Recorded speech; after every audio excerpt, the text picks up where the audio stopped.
Good morning, good afternoon, or good evening. This is Property Management 101, and for today's video, I'm going to be sharing with you 3 steps that'll help you determine how you'll be screening your residents. The first practice I would recommend if you're starting from scratch as far as how to screen your residents is I would lean on any type of websites or advertising sites that you already have your property that you're managing listed on.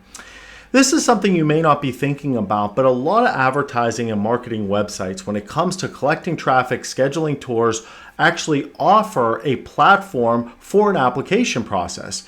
Typically, they'll receive a link when they're done touring that'll prompt them to directly go to the application site to start filling in information when it comes to the application process. Most advertising sources that I've worked with, even if they don't offer an application process, they may be able to link you and connect you with someone that actually does perform this application process that may tie directly to their system. This is something that even if you're working with a company that doesn't offer this, I would highly recommend going down this route and actually contacting your website or advertising source that you're advertising your property on to see if they have a preferred application company that they work with. I've personally used actually companies that offer scheduling tours and collecting prospect information, and I've actually used their application process, and it's worked out very, very well. So this is something I would highly recommend if you're starting from scratch, considering contacting any type of advertising sources you're already working with. The next step as far as determining how you're going to screen your tenants is you really want to determine if you're going to start to include or require if the residents are going to have a certain income ratio, or if you're going to collect rental references for any past rental that the residents that are applying to your property have provided. If you're unsure what I'm referring to when I say income ratio, typically in the property management industry, when you hear this term, what it basically means is for any applicant, it is basically the income that they receive as part of their job and their income per month versus the rental amount that they're applying for. So for easy math, let's just say, for example, the applicant makes $3,000 a month, and you typically go by gross, not net, for when it comes to this number. And if they make $3,000 a month, and the rent's $1,000, then they have actually a 3-to-1 income ratio. So the typical income ratios that I see in the industry range between 2-to-1 or 3-to-1. So I often see 2-to-1, 2.5-to-1, or 3-to-1, and that is most common I've seen in the industry. Now, this could be anything that you feel is needed or was warranted in your market, but I would do some research when it comes to this, what others are charging, what the process is for others, because you don't want to have a situation where the income ratio you're requiring is far above maybe some of your peers in the market. Now, when it comes to rental references, if you are going to include this in part of your process as well, basically what you're doing is you're going to be collecting information from the resident of past places they're living. You would see if the previous landlords they're living with would give them a good recommendation as they were a good resident, they were paying rent on time, they didn't violate the lease, and they left on good terms. So some of the questions you may be considering as far as asking the previous landlord, things like, did they have any late fees? How often did they pay rent late? Did you ever have to file eviction on them? Did they ever violate the lease? If so, how many times? These are common questions when it comes to rental references that I've seen potential landlords ask previous landlords. The basics you should always be screening for are a background check, checking criminal history, and a credit check to make sure they are credit worthy. Now, as far as the limits or levels of these, it's really going to be determined as far as your market or the asset you're managing. Those are some of the things that I would screen for at least. So when it comes to adding in a income ratio or adding in a rental references, that's going to be up to you. At the very least, you're going to want to screen for background checks and you're going to want to screen for credit checks.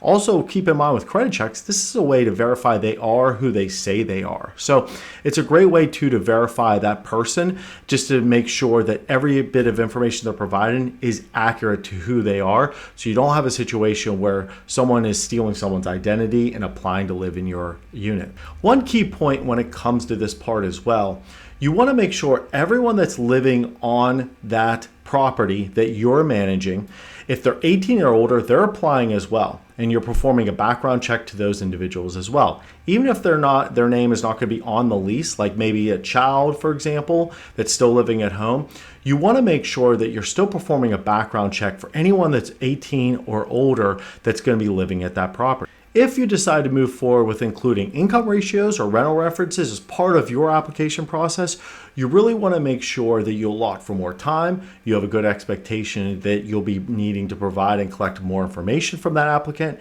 and you really want to make sure from an applicant standpoint that they're aware and have a good expectation of those are things that you're going to be requiring as well as part of your application process. If you're enjoying this video and learning something new, please don't forget to like, subscribe, and turn on notifications for future videos. And the last step that I would highly recommend taking when it comes to putting together how you're going to screen residents for your property management company is once you've created everything as far as the steps, you really need to create an application criteria document.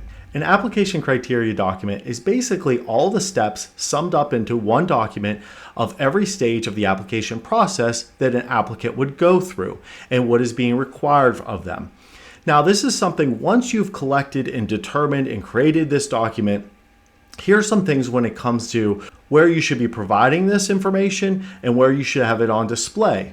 I'd always recommend hanging up a copy of your application criteria in your office. I would display it if you have a model unit as well in there. For any prospect that inquires about the application process, I would have a digital format of this document saved so you can easily send it to them so you're being fully transparent with them as far as every step that is needed for them to go through if they decide to move forward and apply. I would also recommend if you have a web page that they're going to be going to apply, then you're going to want to include this as part of what they're going to be able to review prior to fully applying.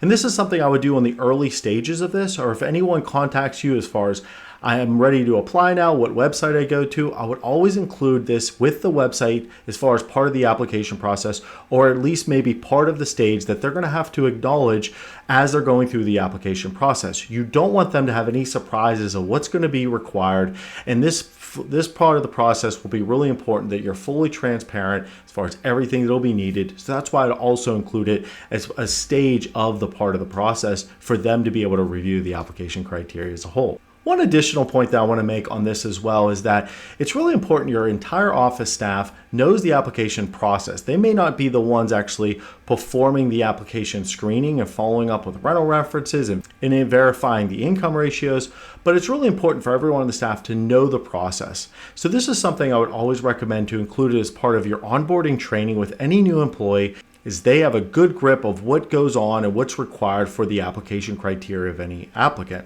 And you always want to make sure you keep your team up to date. So if you have any updates to your application criteria, you update them in maybe meetings or sending out an email just to keep everyone aware of that process.